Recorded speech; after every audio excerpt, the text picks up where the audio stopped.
ఇక phone tapping case దర్యాప్తులో కీలక విషయాలు బయటకు వచ్చాయి.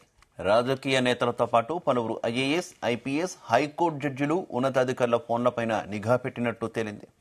ప్రస్తుత ఇంటెలిజెన్స్ చీఫ్ శివధర్ రెడ్డితో పాటు ఐఏఎస్ అధికారులు రొనాల్డ్ రాస్, దివ్య జాబితాలో ఉన్నట్టు తాజాగా బహిర్గతమైంది.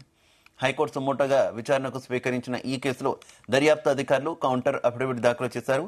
అందులో పలు కీలక అంశాలు వెల్లడించారు. ఫోన్ ట్యాపింగ్ కేసులో ప్రభాకర్ రావే మాస్టర్ మైండ్ అని పేర్కొన్నారు.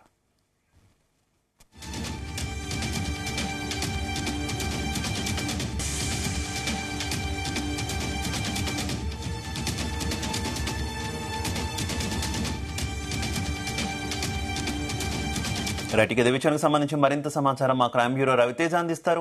రవితేజ, ఫోన్ ట్యాపింగ్ కేసులో పోలీసులు దూకుడు పెంచారు. ఇప్పటి వరకు జరిపినటువంటి ఇన్వెస్టిగేషన్ సంబంధించి వివరాలన్నీ కూడా కోర్టులో ఈ కౌంటర్ దాఖలు చేసినట్టుగా సమాచారం అందుతుంది.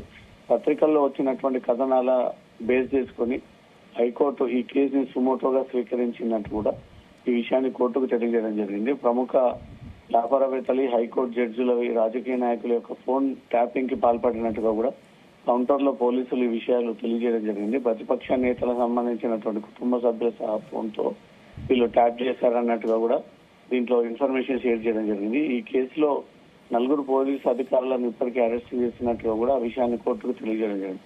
అరెస్ట్ చేసిన 4 అధికారుల ఇళ్లలో కూడా సోదాలు నిర్వహించమని, ఒక మీడియాకి చెందినటువంటి యజమాని ఇంట్లో కూడా సోదాలు నిర్వహించమని, పోలీసు అధికారి ఇళ్లతో పాటు సోదాలు చేసినప్పుడు ఈ ఫోన్ ట్యాపింగ్ కి సంబంధించినటువంటి మెటీరియల్ అంతా కూడా సీజ్ చేస్తామని కోర్టుకి తెలియజేయడం జరిగింది.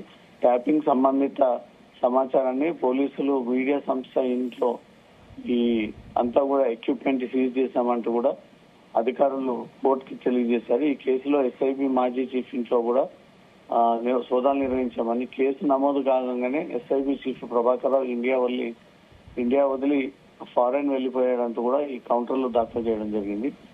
ఎస్ఐబి మాజీ ఇంట్లో సోదాలు నిర్వహించినప్పుడు కీలకమైనటువంటి మెటీరియల్ లభ్యమైంది. జడ్జీలు, రాజకీయ నాయకులు, మీడియా యజమాని ఫోన్లనంతా కూడా ట్యాప్ చేసి ఎప్పటికప్పుడు వ్యక్తిగత విషయాలన్నీ కూడా తెలుసుకొని దీని ద్వారా వాళ్ళ మానిటరింగ్ చేపడుతూ వాళ్ళని ఏ రకంగా అడ్డుకోవాలనే ఒక పథకం ప్రకారంగా నడిచింది ఈ ఫోన్ ట్యాపింగ్ అంటూ కూడా ఈ కౌంటర్ దాఖలు చేయడం జరిగింది. ఈ కేసు ఇంకా విచారణలో కొనసాగుతుంది. మరికొన్ని అరెస్టులు కొనసాగేటువంటి అవకాశం ఉంది అంటూ కూడా సిట్ అధికారులు కౌంటర్ రూపంలో పోలీసులకు ఈ విషయాన్ని తెలియజేయడం జరిగింది. శివ.